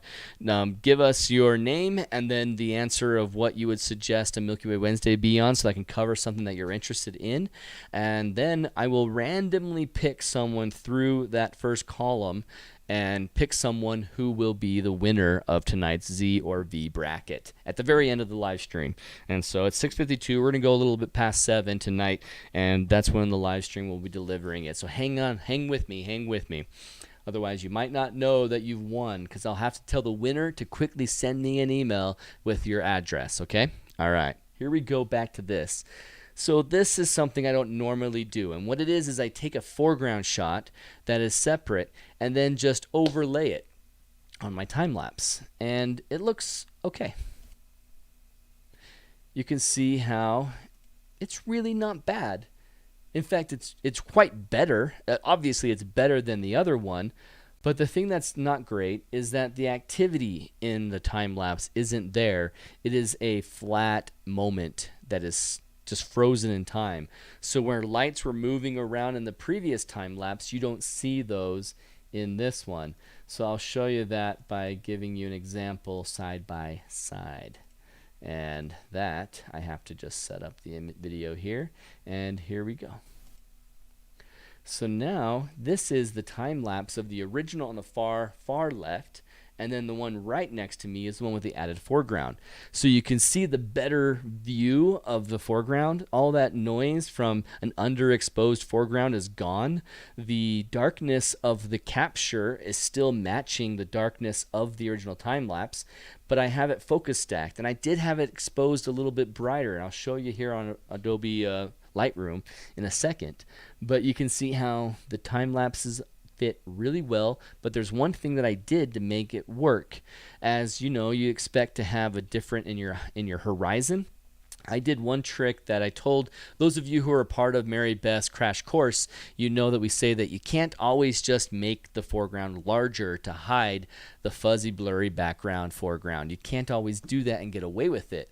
In this case, however, I could get away with that. So let's go over here to Lightroom and Photoshop and talk about this for a second. Okay, so looking down on this image, you can see where now here's my rock, much more detail. If I turn off and see the older one, oh, okay, this is how bad that noise was on the underexposed. Off, on, off, on, off, on. You can see how it's not exactly lined up just because I did make it bigger. So let's go ahead and zoom out. Well, I'm hitting the wrong button, thinking on my Mac. Control 0, she zoomed all the way out and showed the single frame of one of the time-lapse frames, frame 192 in fact. And then I click on here and show the terrain back. And you can see how much brighter it is and how much more detail. But there is something missing that you need to make a decision on when you're out there capturing yourself. And look at the middle ground. Everything above the rock and the horizon. In this shot, you captured at a hyperfocal distance that is allowing it to all be at infinity, and you've got some focus on these rocks and focus on those distant rocks, where when I had focused on the foreground rock, now these are blurry and those are blurry. I believe I changed down, let's see, let's look at one of these frames. So what are the settings? 60 seconds, f2.8. I kept it wide open. One reason I did is just because I was in a hurry with the group. I wasn't able to really stop it down and then get my focus on it. But what I would typically do is go down to like f5.6, something like that, or maybe even f8 to try and give me some more depth of field. As well as I'd keep my ISO the same as what I captured the foreground with. So when you're doing star tracking, you would capture your sky at like say 800 ISO because you're tracking with it. You're able to keep it at 800 ISO and still get a good exposure. And then when you do your foreground at like 2 minutes to 7 minutes at 8 800 ISO, you're keeping a consistency in value and tone of the foreground and the sky that is going to help it come together nicer. If you have different ISOs, sometimes they tend to clash. And so one way of helping it not clash is to keep the same ISO. So when I'm capturing at 10,000 ISO for the sky for my time lapse, I just kept that same principle. So here's the 10,000 time lapse one. I kept that same principle going for my longer exposure. Just kept the same ISO. I could have changed the f-stop, but I didn't in this case, and I went up to a minute. So 1 full minute capture to make this look so much stronger. Let's go back to Photoshop and compare them. So here is out of focus, or out of focus, in focus, and this one's better, but this one's cleaner. Let me zoom out. So what are you deciding? When you do your own capture of Bisti cracked rocks, you're going to want to do a focus stack here, here, here on the back side of that rock, these rocks, that middle area, and maybe this one right here. Honestly, that's a third into your image enough that you're going to probably have these rocks in focus as well. So you're going to end up again with near side of the front hyper foreground subject, focus on that, focus in the middle of the rock, and then focus on the back end of this rock, and then the midground, foreground, and then maybe one more, maybe not, depending on how it turns here. So you might have 4 to 6 different focus stacks in order to make it have all of these in focus. And with a night shot, typically it's wide open and everything's at a hyperfocal distance. It would look better not having this in blurry, fuzzy focus. In fact, let's go to someone who's really amazing at this. Her name is Mary Beth Kaczynski. Let's look at something that she did that she focus stacked. I believe she focus stacked this. Does she say? Because look how close she is to the snow right here. Oh, I hate how I can't zoom in Instagram. So right here is the ice and everything in nice clear view, as well as the lighthouse and in the distance. Let's go to her rock that she had up close. So this is one of her areas that are like Bisti. In fact, oh, this is North Dakota. Cool rocks. She's probably far enough from all of them. This is one focus. But if she had to focus, she would keep all of that in focus. Let's see. What another... Oh, this is a perfect example. Really close up to the camera ice, and then focus on the other ice, on the other ice, on the other ice. Still look great though. I like the added foreground better. Thomas likes the added foreground better.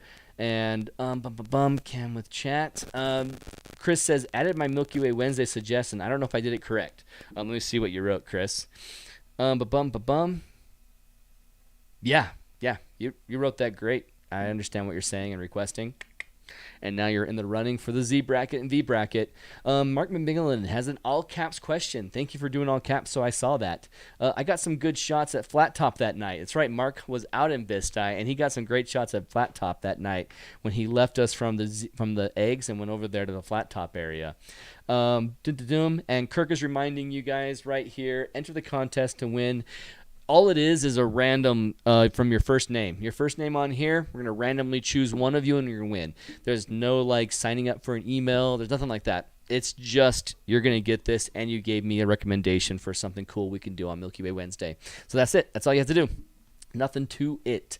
Nothing to it.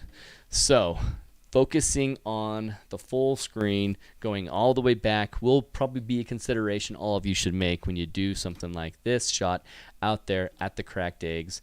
Otherwise, you can go for a single image shot that's still good, but you're just going to get less detail, less fun with what is really quite a focus, quite an interest.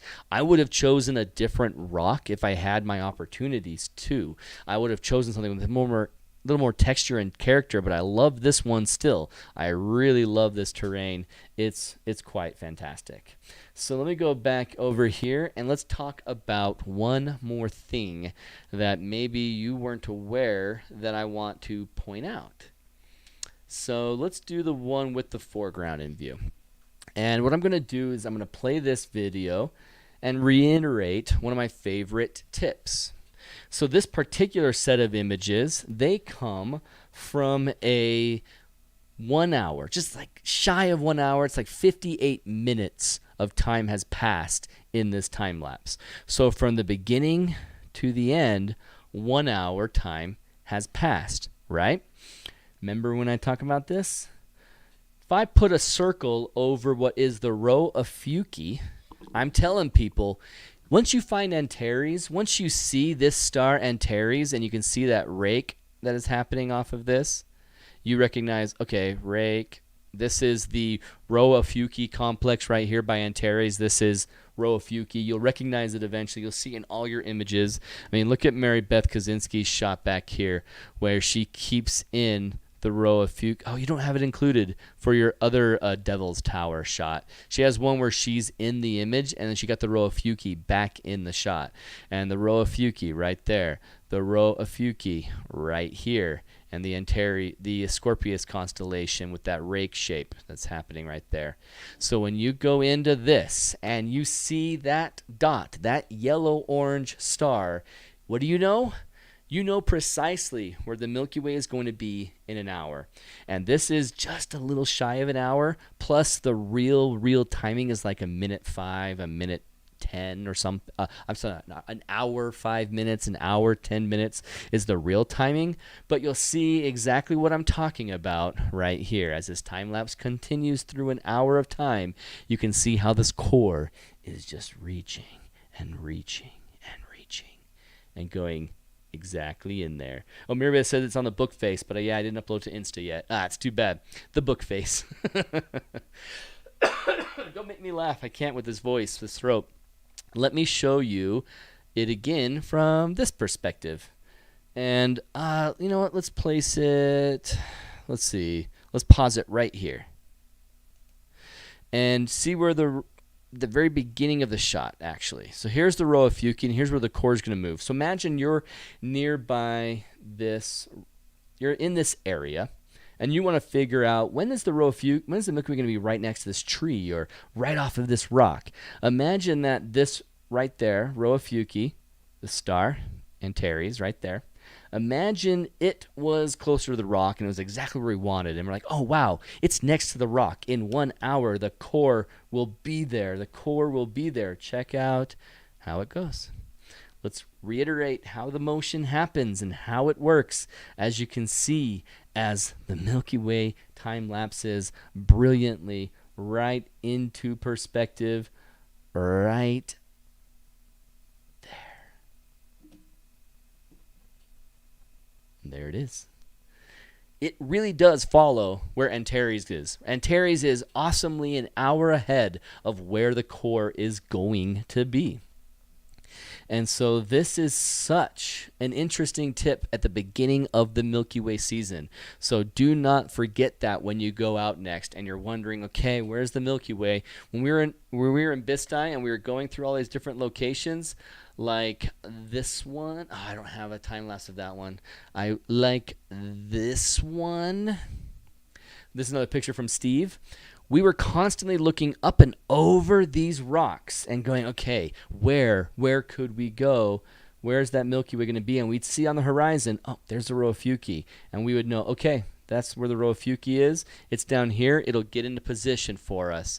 It'll get us into position, like in this image from Steve, over this rock. He knew that the core was going to be right here when he saw this rock. And he saw that row of Fuki up and over that horizon. And he knew, boom, it's going to be there. It's going to be there.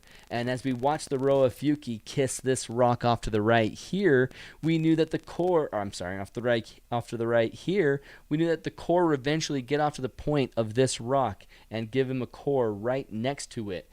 That row of Fuki is the best on location, quick hit to know where that core is going to be. And he got some great images while he was out there, knowing this information. And also with his, arsenal of knowing what he's doing and how to capture for the Milky Way. So these were some really cool images coming from Steve out in this area. In fact, now that I've shown some of these other areas, I want to give you the tips of where else to go before this is over. It's 7:06. Aaron has already celebrated too much. He needs to shut up. All right, so here we are looking at Bisti. Okay, park here and hike 2 miles out. Cracked eggs, boom, got my composition. Okay, it's 4 in the morning. I'm really tired. I want to go home. Oh, I'll have a 2 mile hike back. I am sad. I don't want to do that. That is how we all felt. And watch as we travel back from there to our car. We were trying to cut as many corners as we could. See, can I change this property to be a different color? Yes, I can. All right, here's on the way back. Okay. All right, boom. So you can see the way back is orange from the eggs. And we're like, okay, we'll cut here. And then I wanted to save some time, so I started cutting because I saw how we go up like this and go down like that. Why did we do that? So I just thought I'll go off to the side. And Steve made the same mistake, he said himself later. And I think Mark was also expressing that. So we come off right here, and we end up going, see this shadow? That shadow implies that this gets higher elevation here. On the way out, we cross around it, but on the way back in the dark, I didn't recognize that we were going up this slope and up onto the high part. So then, what did we have to do? We ended up having to go down this little slope. Worked our way through. In fact, we worked our way in and out of it, and it's steep enough on both sides. You can't tell right here, but you can see how the GPS lost connection. It was there and then found me again when I was here, so just drew a straight line right through that. And so that is how we got back down from that spot, and then found the pathway, and then I went over it too much, and okay, I'll come back over this way, and like a drunk duck I was wandering, going, okay, I gotta find this path, go back here, follow that path, cut it corners as much as you can, okay, make a beeline for it, and I finally made a nice shortcut right here, straight for the gate, and brought us in to freedom, to sleep. 45 minutes later in Farmington, as you drive out to this road, and then go all the way up here, and then go all the way over, and then continue, and boom, boom, boom, boom, boom, and then, where are you? You're in Aaron King's motel. This is my hotel that I was at. Cheapest one there, and my room was roughly that far into the building. I left my tracker running as I drove all the way home, but in fact, it's going to be useful tonight as I talk about the Alien Throne one. But I want to show off the really easy ones, really easy hikes. I don't want to be like Joe Biden here and go really easy and have like a weird whisper moment, but I'm kind of doing it. This is 2 miles. This 0.39. From here, 0.39. Much, much shorter to get out to a location. And as you saw in Steve's images, plenty of variety out here. Plenty of variety. Plenty of cool stuff. Oh, that's the hatchery. Yep. Okay, these are the 3 examples from those locations. This is from the canyon, this is from the canyon, and this is from the White Rock area.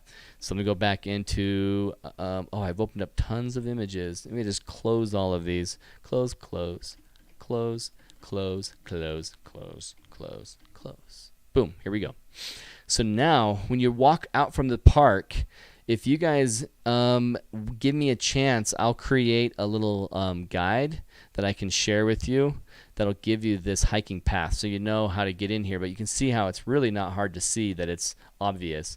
The wash kind of goes right down into it, and then you go in between all these rocks, and you just get some terrific alien foreign terrain. It is quite gorgeous. It is quite cool.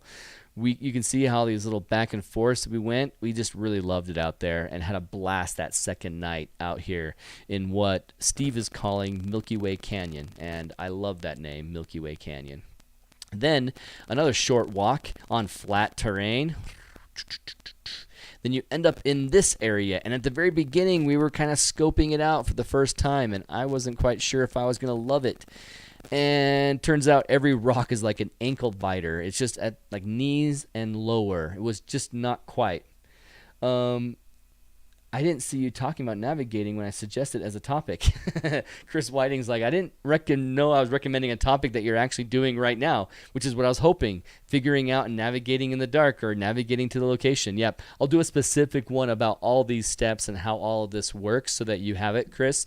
And even I'll use these Bisti maps as an example so that I can give you guys a tip sheet which has links to download the KML files that I have here so you can have this on your Google Earth back at home. So when I do the topic of Milky Way Wednesday that matches Chris Whiting's recommendation that he's referring to right there, I will give you guys these Bisti maps because these are areas that I don't see any of you photographers ruining, and it's going to be fantastic. And I can't wait for you to join us out there because it was really, really really gorgeous. Okay, when I say join us out there, I mean go at a different time, but be one of those who have been there. That's what I'm saying. I'm not saying I'll be with you, unfortunately. Although I do have a Bisti Badlands workshop next year that I had to open up, and there's 2 people already out of 8 that are signed up. So I have 6 slots available. You just need to email me if you want to be one of them. We're going to be there in April again. So it was terrific skies all 4 night. I highly recommend the cool skies of April, and I highly recommend this location. So you can see as we come through here, we went through all those cool rocks. Here we found a rock that was shaped like a whale or a fish, and ended up going back to capture the picture. I thought it was okay, but over here we spent most of our time. As you can see, the shadows become greater because the rocks are taller, and you end up in this area that from right to left, it is all rock standing up on your horizon, going above the horizon, breaking the plane. It's so interesting. And it's just classic Bisti hoodoo awesomeness and just fun. It was just fun to be out there. As a group, we had some compromised versions of these shots as we're trying to fit everyone in with their tripods.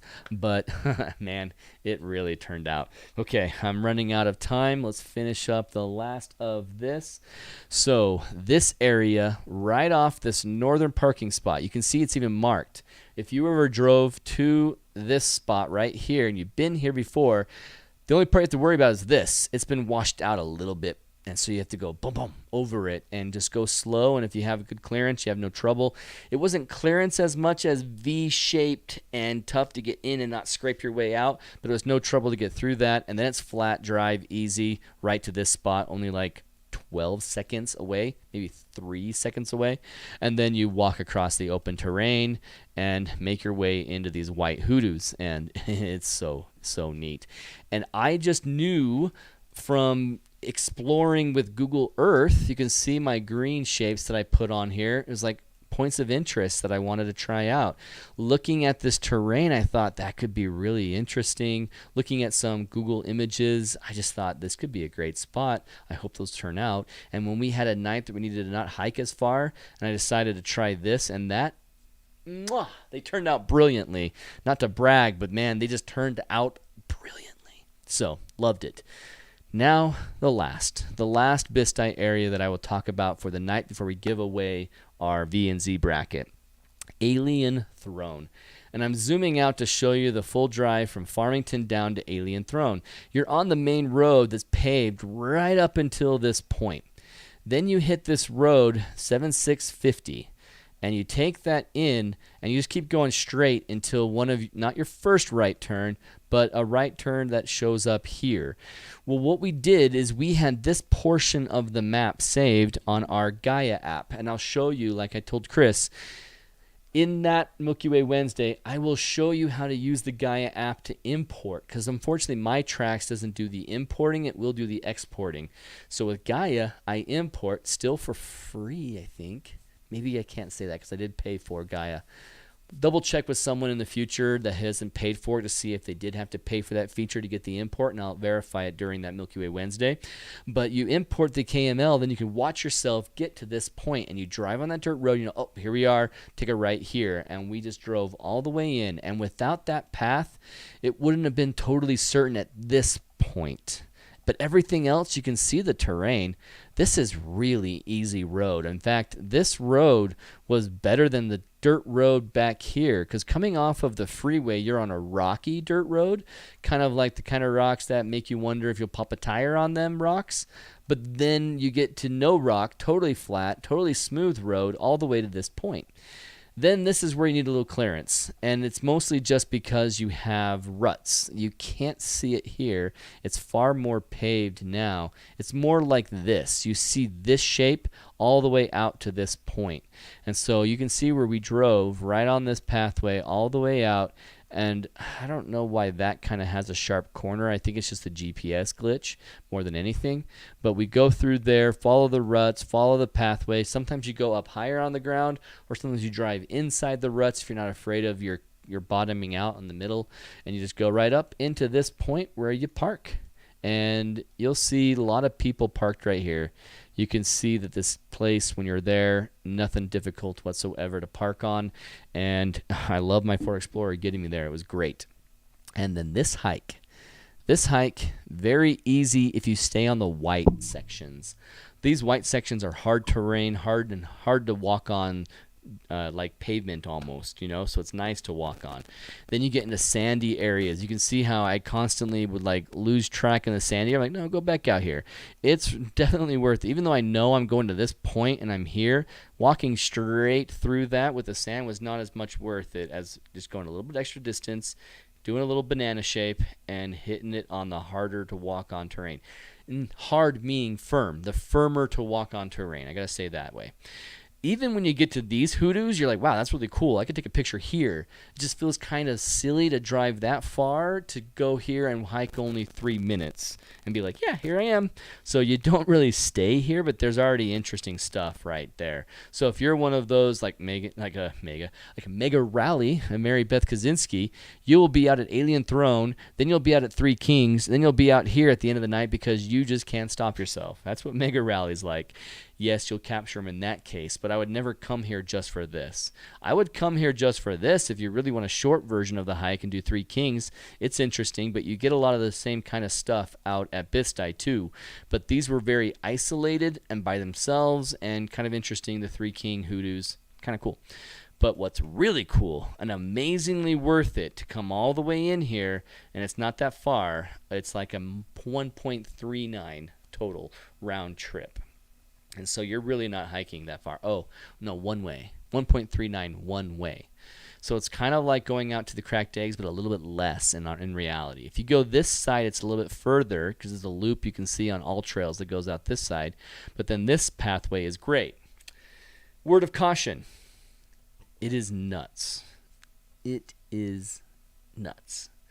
Not like die nuts, but like sprain your ankle, break your leg nuts. You could stay on the outside of all of this and avoid it and take it easy, but the fastest pathway and really just keeping your eyes open to not step in a hole is all the difficulty it is. I took people with bad knees, bad hips, and we all survived it. They trusted me. Thank you so much, everybody. Cliff, Rob, Steve, and John. All of you trusted me to go out there. Gus and Eric, I didn't say them. You guys trusted me to go through this pathway, and I got you there safely. But you can see that with the shadows, it is kind of a very fun playground of navigating past rocks and over little chasms, like short 2-foot chasms that you step here, step there. At this point, you go up on top of the terrain, and you can't see anything over here. Then you get to this section, and you look down, and now you can see Alien Throne just below you. And Alien Throne is as gorgeous as you think. And you go down this pathway, and at this spot right here, oh man, it's a little hairy kind of. On the left of you is a drop off of 6 feet, but it kind of wedges you. So if you fell down it, you would just sprain your ankle, probably not break your leg. But it's not fun to do, and we didn't want anyone to do that because I didn't want to drag anyone's carcass out there. So you walk carefully, and you get to these points to where with you and your bag, you're up against. I'll go to the big screen. You're up against the rock, and you've got like this much space on the rock to put your foot down. So you take one foot, and you go over here, and then put your other foot down, then you reach for a spot, and then you go around that rock. And once you get around, like, you know, hug that face of that rock, you're back in open space again, and it's really easy. But until you get past that little hug, it feels a little gnarly. And it's not that bad. There's like 3 spots that I was afraid of spraining people's ankles. The rest would have just been like walking in a normal spot, taking a step here. Oh, I sprained my ankle. That could happen any time, but it was just nothing that I was really nervous about. And then it took us in to this. And let me go ahead. Oh, nope, sorry. Forgot to click that button I need to click first so that you don't get taken along for the ride as I go to edit this. And boom, boom, boom, we've shown that, shown that, shown that, shown that, shown that. Okay, I have shown all my time lapses except for this one. And this is the final time lapse of the night. This is Alien Throne. I put the camera off in the compromise position while everyone else takes their turns because it's just so tight. We couldn't fit everyone in all tripod to tripod. We had to go one at a time. So there's lots of lights, lots of movement of everyone else who's waiting for their turn and getting different shots while they're waiting for the turn of us at Alien Throne. And again, I don't have music or anything going on during this, but you can see that sky. Oh boy, let me actually get rid of me for a second. Ashislapa is the wilderness area out here, and this is BLM land. Ashislapa and Alien Throne is the name of the rock that I will point to, but you're probably seeing it off to the left. It's quite obvious that that is the rock. And as we go through the whole night, that Milky Way just keeps moving up, keeps moving up. 412 images later, that's 13 seconds, a shutter, f.28, and ISO 10,000 again, just using it for my time lapse on this kind of camera. And it's the last reminder that I'll give everybody to sign up for that link that Kirk shared earlier. If you haven't seen it in the chat, it's just a couple chats above. You can see Kirk's message there. You can click on that and sign up to be included on the random. So join us there, and you can get either the V bracket or Z bracket, which I'm showing you, but the camera's turned off, so why am I doing that? So this is Alien Throne, and I'm going to pull it up again on my computer where I can run my mouse over it and show you some specific pointers as you're out here.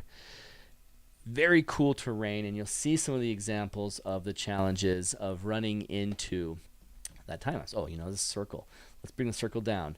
So this is a good example of how here's the Roafuki, right? And here's the Milky Way behind the horizon. Oh, behind the horizon, right? And we want to get us in position where this is going to allow us opportunity for everyone to get the Milky Way off of Alien Throne. We have to take turns with 7 different cameras. And so we're working through this. David asks, how often were you shooting for the time lapse? Every 30 seconds? In this case, because I was doing 13-second shutter, it was basically just it would take 13 seconds and capture right to the card and then take the next one. So I was getting about what, like 4 to 5 a minute, and that's all. Maybe 3 to 4. Hey, Viet Win is here, and we have I'm trying to say that 4 or 5 a minute, 3 to 5 a minute is all I'm pulling off. So I got as many as I could as this time lapse is going on. Well, in the very beginning, I can see that Roafuki is here. So I moved them off to the left. The parallax, move that Roafuki over. So we've got the cork showing up in this space here. Well, look at how we're having to work with the lighting. First compromise was putting the light up against this rock. And you'll see as Cliff and I are going through this frame, he's talking to me and going, what do you think about the light over there, Cliff? I don't know, Aaron. I don't like how bright it is on this rock. I'm like, well, it's going to be bright on that rock no matter what we do because it's bouncing off of that rock.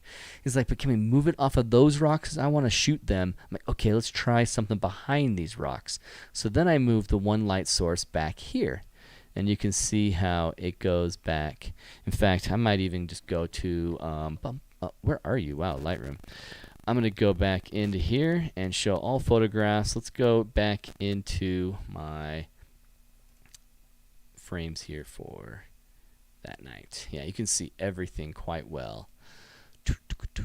All right, so you can see as I'm zipping through here, talking about the light, looking at it, taking some options on my way over with headlamp, and I pick up the light and I start moving over to that side. And then I get on that side and we start trying it out. What do you guys think? Is that good? How is that? I come back and he says, the problem is there's a shadow going up on the half of this rock. And before, when I was on this side, we had some of these rocks in light. And they were interesting with that light right there, not cut off. And so I was like, okay, I want to bring the light forward then because I like what was happening in the distant areas. I'm going to kill the circle. I'm good with the circle for now. This area, it's like, okay, I like that, but we don't like having too much shadow on this face. So let's go for a compromise, and I went to this rock right here. Oh, I'm doing it on the wrong one. Whew. Okay, here we go. I didn't do any problem. Moving my light up to here.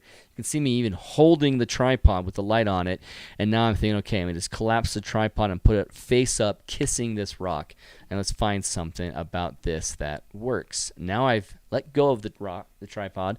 It's leaned up in a way that it's touching the rock as much as possible. It's lighting up this terrain all the way down here. We do have the shadow line, but not near as bad as before, and everyone agrees this is the compromise.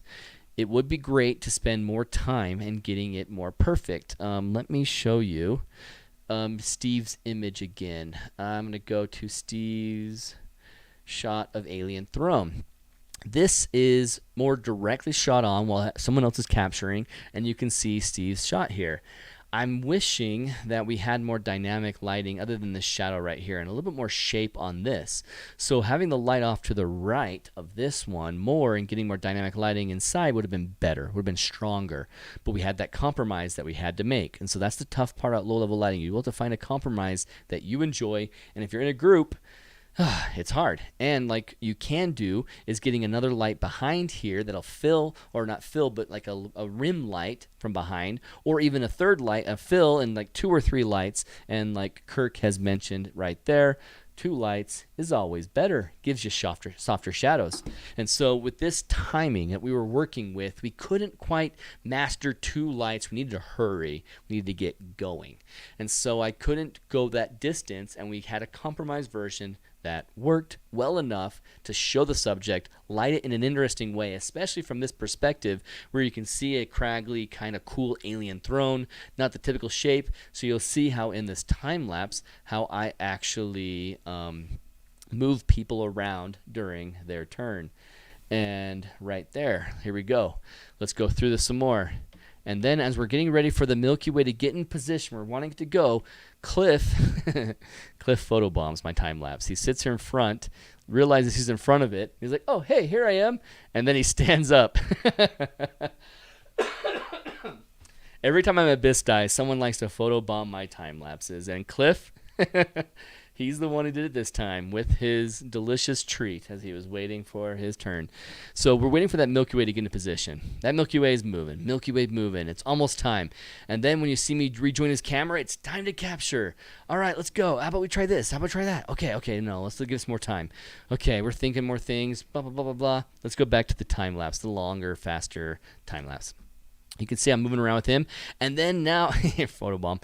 And then here he goes. We're going to start moving his camera. And we're going to get into positions that change perspective. I'm warmer now, wearing warmer clothes. I think I'm sick really because of this night. I stayed too long in my hoodie, and I hiked back in a shirt from sunset, and I really was too cold for it, and I got myself sick. But you can see us moving around, trying all sorts of different compositions. We're tight on the rock, left of the rock, right of the rock, and go all the way through here, through the night, getting everyone a chance to come in, and all the way into Steve. Thank you for being the last. He took the most compromised position of the Milky Way. It was still not dark. It was still dark. It's not too bright. But, you can see everyone else is done. There's no more cameras in frame. People are packing up. They're not in that shot, but we are making it work. And so, hey, Kirk, real quick, one question. Rock, not Rick. Rick from 136. Kirk, I want to ask you, we got the last people signing up for this. I got a couple more anonymous dinosaur, anonymous manatee all writing in here, so someone else is filling out that they're joining and they're going to get in on this. But Kirk, since you have access to your computer, would you do me the favor of copying, like just selecting, actually no, I'm going to do it on camera. Let's do it on camera so everyone can see it. Never mind, we'll do it on camera.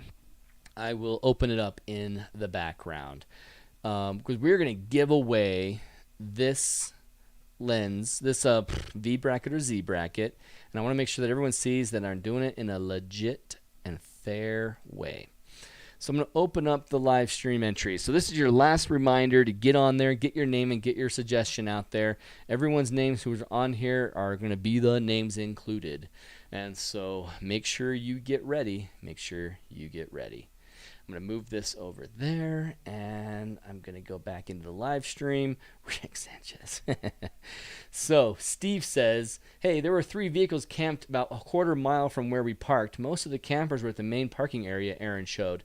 So we're talking about the location. Cool. Not a question for me. Make sure I didn't miss anything. Chris says, hit that like button. Awesome. Thanks, Chris. I love having teammates on my side. Let me scroll back and see if I missed any all caps questions before we end this live stream and give away what's on here. Rhonda says, hey, there are a couple of other areas near Ashisla that would round up being closed on native lands because people were not respecting the lands. Yeah, you do have to be careful. I don't know if Rhonda has been saying before, like that spot we were parking was wrong. Just know, Rhonda, that section was kind of partitioned off with some signage, and so we felt like we were on the spot that they wanted. In Google Earth, it looked like it was off into tearing into the land, but no, it was where they had a reflector and a sign, as well as some rocks, I believe it was, kind of making a marker saying park in here. We didn't drive out beyond that point, so I think that everyone in our group played it correctly and nicely towards that land. So hopefully we were doing it correctly, and if we need to be corrected, we'll fix it. No worries. Fingers crossed from Lori. She wants to get it. I can tell everyone where you were at the Lake Superior North Shore. Do you want me to tell everyone? John, it's not yours to share. That's Mary Beth's to share. And so I'm glad that you can. If anyone wants to message John directly, John Fody, go ahead. Get the information from him because I trust all of you. How do you spell Roafuki again? Well, let's go ahead and do that right here, right now. I'm giving everyone one last chance to fill out the form, which is why I'm delaying. But if you type in Ro, Roaphiuchi, Roafuki Cloud Complex, and that is what this is. The Roafuki Cloud Complex is a complex of interstellar clouds with different nebula, particularly dark nebulae, which is centered 1 degree south of the star P Ophiuchi, or that Greek letter Ophiuchi, which among others extends to of the constellation Ophiuchus. That is actually an R. That's a Rho. That's the Rho right there. The Rho part of Ophiuchi. Roafuki. That is an R sound. Rho. Let's look at the pictures of what the Roafuki is and why Aaron King loves it so dearly. I absolutely adore the Roafuki. This is a highly detailed capture where you've got the dust lanes coming out like they are smoke in the sky. And you can see Antares nice and orange, and then pink. You got the blue and white and the pink up here. It is just gorgeous. And so getting that off the end of your Milky Way is such a great capture, such a great inclusion for your sky. Whenever someone asks me, how much should I go to the right of a panel for the core? Well, go far enough right that you get the Roafuki in there and then go over, which is why Steve asked me about it. He's like, hey, so what is the Roafuki? How do you spell it again? Roaphiuchi, the Roafuki. Isn't it stunning? It is stunning, Jasper. It's absolutely amazing. Okay, so as I promised, randomizer and list randomizer. Basically, you enter items. So if I say Aaron, comma King, comma Kirk, comma Kais, comma Steve, and then I say randomize, it's going to give me error. I can't do by commas. Okay, I'm not using random.org. Let's do another one. Wheel of names. Okay, and I'm going to copy and paste them all in here. That's going to be much easier. I like that more. Aaron, Kirk, Aaron King, Kirk, Kais. And then basically I go ahead and click to spin. And I land on a name, and that person will win. The person who wins the first one gets to pick the Z or the V. Then I'm going to roll it again and let someone win the other one that wasn't chosen. So I'll be sending off 2 of these. So, if you left before now, you were wrong to leave because I am being as generous as possible. So the names have been included. Looks like Jasper made it just in time. I have all your names on here from Jeff through Jasper. I'm going to give you one more minute. If you want to add your name to this. Don't want to miss your chance out. Don't enter Kirk. Yeah, Kirk, you're not going to get it. No worries. Always have Row in there, Thomas says. Winky face. Exactly. If there's one tip I would give, it is that. You know what? Let's go ahead and make Aaron bigger than the ads. Yeah, that's right. That's right. And I have a chance here to have anyone else add. It's a live entry. Okay, it's at 7:35. At 7:36, I will stop. And in the meantime, we will enjoy this one last time. And we will just think about all the opportunities we have right now. Right? Yeah, Kirk, I did win that one. Okay, we have, all right, looks like we are almost there. I gotta take a phone call. Hey, Jeff.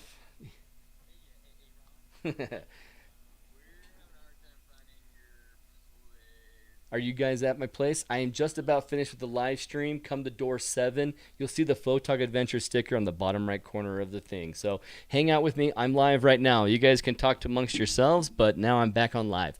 So I didn't see any new names get added on there. The time is almost 7:36, so we are going to go. The winner of this is... Oh, wait. Oh, no. I'm max screen. Okay, see, I almost missed it. Whew. I almost didn't even show you who the winner was. We have a winner, Thomas Turner. All right, Thomas, tell me in the chat, which one do you want? Do you want the V or do you want the Z bracket? Let me know, Thomas, because I want to make sure you get that, and then the other one is given away. Let me check out my buddies, see if they're close. Did you guys hang up on me? All right, they might be close. They're showing up here. I'll have to go unlock the door and let them in, but I haven't even prepared the front room to be clean. Heck, it probably smells like cats in here. We'll see. All right, because of the 30-second delay on chat, congratulations, Thomas. Okay, I'm starting to see people answer. Okay, hopefully Thomas has told me which one he wants. I am going to close this, and I'm going to remove his name. All right, so now Thomas can't win it twice. Congratulations, Thomas. So, Thomas, tell me which one you want, man, and I will give away the other one. So, is it the V or... Oh, wait, Thomas, V bracket. V bracket is going to Thomas, which means you have a V bracket and a Z bracket, this second winner. You can have a V or Z. All right, let me click it in front of you. Who's the winner? Come on, Lori. Lori, she was crossing her fingers. Oh, it rolls into Steve. Oh, Bob Borkowski. Bob has won the second one. Sweet. I will be hooking up Bob and Thomas with these. So the Z bracket goes to Bob Borkowski with some Photog Adventure stickers that'll come in the package, as well as a V bracket that is in this box that is going to Thomas Turner. So, hey everybody, you know my email, Thomas and Bob. Just send me an email with your address where you want me to ship this, and I'll put this in the mail tomorrow.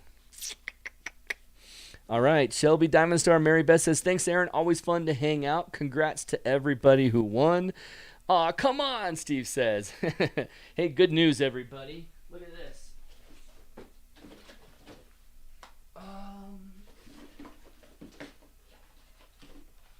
I have 2 more to give away that I will give away at a future date. This one is a Z mount, and you haven't focused on my face yet. Hello. And this is a V mount, I believe. Yep, V mount. So I have one of each that I can still give away. That is still in the packaging right here and ready to go out again. So in a future Milky Way Wednesday, I will give away the V, and in a future one, I'll give out the Z. So, hey, you'll have a chance, Lori. You'll have a chance, Steve. You'll have a chance to get in on this. And we'll do it the exact same way. Thanks, Kirk, for sending out that link and doing that spreadsheet for us. That was awesome. I really appreciate you making that on the last second notice so that we can make this happen. So happy Easter, everybody. And happy everybody who's enjoying the week coming up. It's a full moon right now. Aurora's going crazy, but soon the Milky Way will look great again with that moon out of our way. Just know that 3 days after the full moon, you can still see the Milky Way. Just have only a little bit of time in the beginning of the night, which, of course, at this time of year is not possible. So once June hits, May hits, then you can see the Milky Way right after 3 days, because unfortunately the Milky Way is not even above the horizon by that time. So thanks everyone, thanks all. Hope you all have a great time. Again, I'm Aaron King with Photog Adventures. This has been Milky Way Wednesday on a Thursday. Thanks so much for coming, and I'm stoked. Teresa still has their sticker on her car. Awesome. Andrea is here from Oregon. Hey, welcome in at the very end. Hope everyone's going well. Congrats, and I will talk to you all next Wednesday with Clarence Spencer and Mary-Beth Kaczynski with me. We're talking Astro modded cameras and how to post-process for them as well as capture. So see you later. Have a good one. Oh, I clicked the wrong button. See you later.